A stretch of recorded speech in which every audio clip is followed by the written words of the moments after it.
In 2024, rightly, Ghana is going to the polls to elect a new president, and this presents a perfect opportunity or fertile grounds for disinformation campaigns.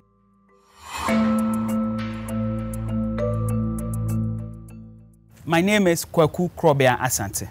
I'm the lead fact-checker of Fact Check Ghana.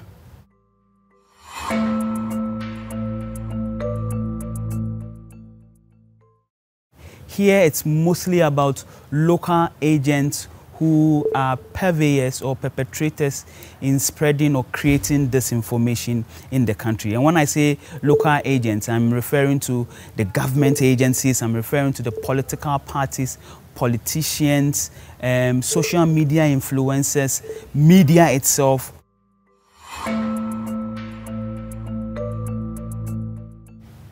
We are one of the countries in Africa with the highest number of citizens online.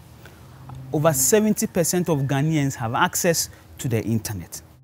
A large chunk or most of what we see is happening on the social media platforms. Of course, I have to admit that there are some traditional or legacy media platforms that are also used as tools to spread mis or disinformation, because ownership of the media in Ghana skews towards politicians. But most of the cases we have observed happens on social media platforms. And by social media, I mean WhatsApp, Facebook, X, formerly Twitter, now we have Instagram, and TikTok, which has lately become a major platform where disinformation happens. And of course, I have to add YouTube.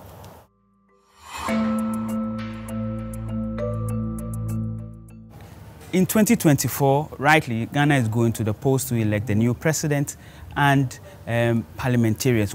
And this presents a perfect opportunity or fertile grounds for disinformation campaigns and, if you like, computational propaganda to be very intensified in the space. In Ghana, what we have realized over the years is the concept we call cyber-trooping or cyber-troopers, people who have been hired purposefully to sow disinformation on the social media platforms. And this is what happens almost every period getting to the elections. There are people who ostensibly are hired on these platforms to propagate campaigns for the opposition or for government. Secondly, we see that people are using fake accounts, burner accounts. They set it up. You see some accounts, and it is just freshly set up a month or two to the elections, and it is just to do damage work, to do disinformation works, and let things happen like that. Thirdly, you see people accounts being hacked to propagate one narrative or the other. There are other strategies like, what we call mass brigading.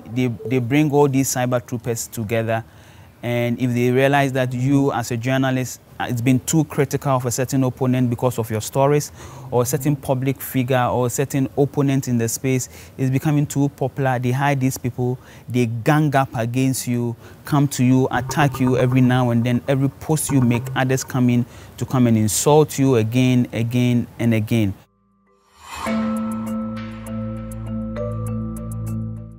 It fights against popular participation in the sense that you see a lot of troll farms, a lot of cyber troopers, people who are hired to do disinformation, to attack people who are in the public space, who are contributing to the electoral processes, like journalists, like fact checkers, like political parties and public officers and people like that. Two, it creates a division or polarizes the discourse in the media and political space. So there are people who come into the space to just share false information, the disinformation campaigns, contradict what others are saying, and also this contributes in the long run people having deep mistrust in the electoral outcomes, and also in the long run it puts the electoral bodies, the institutions that are running the elections, it puts their integrity in disrepute. Fact Check Ghana monitors the media landscape, including the social media platforms, every day. We have professional fact checkers and trained journalists whose capacities, have been built to track these conversations. Of course, we use a lot of tools on these social media platforms in the media space to monitor, to track, and to verify all the claims. So we have a number of means. Number one, of course, we have an official website where we put together the report in English, publish it out there, share it across our social media platforms, create both text and video content.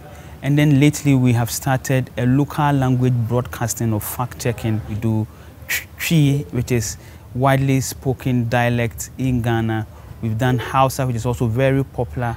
We're doing Ga and Ewe, in the hope that beyond reaching out to the elite on the social media platforms and the major media outlets, we can reach out to the masses who are not very lettered or who are not literate in their own dialect, so that we can, fight disinformation down to the grassroots.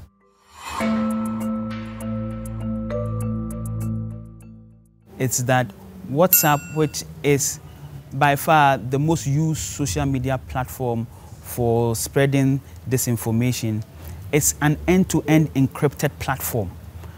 This means that conversations and engagement that happens on WhatsApp, it's one that is closed from the public. You're not able to see, you're not able to monitor or track it in a way that you can fact check, unless you are a party to the conversations on those platforms.